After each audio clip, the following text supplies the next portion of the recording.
You are listening to Agri Culture, a podcast that aims to explore the stories of the people that make up our agricultural industry and culture of farming in Scotland and beyond. I'm Mary-Jane Lawrie, and on today's episode...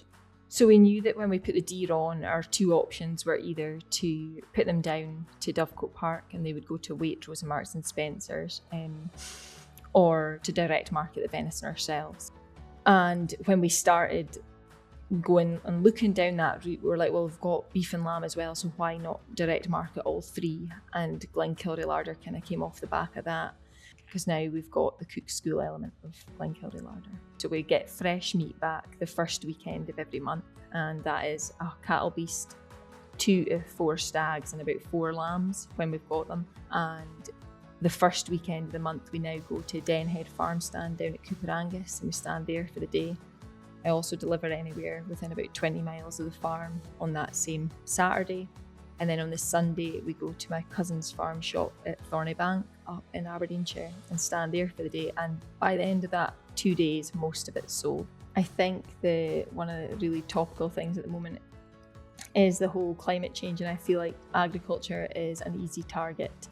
I really strongly believe that we are part of the solution, we're not the enemy. And I wish people realised that 85% of Scotland looks like it does here at Glenkilrie and is only suitable for ruminant animals. And our landscape is so great for producing red meat and to be sustainable.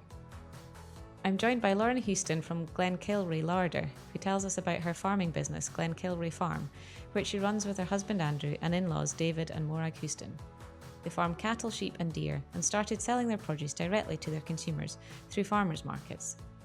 Lauren is passionate about producing high-quality local food, and this passion led her to campaign to improve the quality of food available in local schools. She showcases the provenance of their seasonal produce through the Glenkilrie Cook School, demonstrating cooking techniques, the history and heritage of the family, and their commitment to sustainable farming practices. Hi Lauren, thanks for joining us today. Thank you so much for having me. So can you start by introducing yourself to our listeners? Are you from a farming background? Yes, I am. So my name's Lauren Houstoun, and I actually was born and brought up on a farm outside Turriff in Aberdeenshire.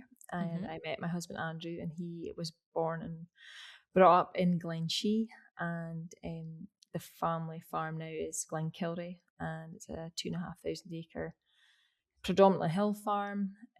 He farms in partnership with his parents David and Morag, and it's completely different to my home setup. My dad is a mixed unit with cattle, sheep, arable, but here it's 1,100 ewes. We've got 170 Aberdeen Angus cows, and we also farm deer as well, so about 75 red hinds.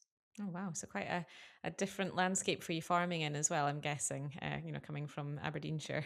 Yeah, totally. I remember the first time I ever came here and Andrew said, "Oh, do you want to go out the hill in the gator?" And I was like, oh my goodness, what does everything eat? Because it's just heather and rock. So it was totally alien to me.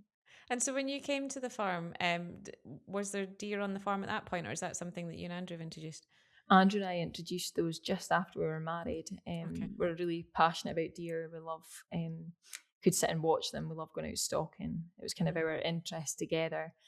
And just before we got married, we had went to try our meal for our wedding, and the venison was so gamey and so strong. And Andrew's like, that's not how venison should taste. Like, no wonder people don't like it. So we kind of made it our mission to prove that venison didn't have to be this really strong, gamey, flavoured meat. And that's one of the reasons we put deer on. Secondly was because I was trained as a nurse, and when I came down here, we're an hour from each of the hospitals, which I was used to in Turriff anyway, but they only do traditional shifts. So driving an hour there, an hour back for a 7.5 hour shift was just a nightmare. So it was to give me